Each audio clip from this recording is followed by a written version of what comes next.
Hello everyone, and welcome. In the previous video, we learned how to assign fees to students in openSIS. In this video, we will learn how administrators can receive fee payments from students through the admin portal. From the side navigation menu, navigate to Billing and Fees. Under Billing and Fees, click on Assign Fees and Request Money. This will open the list of students along with their fee and ledger information. For this demonstration, let us select Sean Abbott, the same student we used in the previous demo.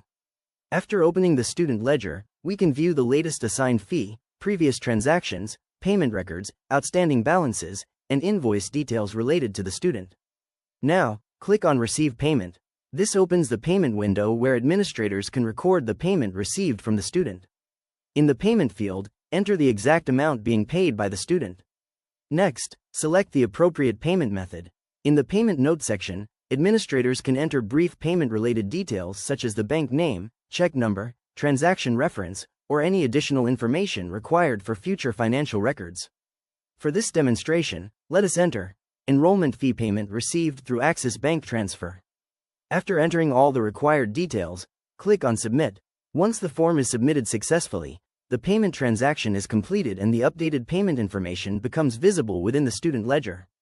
The ledger now reflects the latest payment status, updated balance amount, and transaction history for the student. Students can also download or print the invoice using the print option available here. The generated invoice displays all the fee details, discounts, payment information, transaction records, and invoice details entered during the process.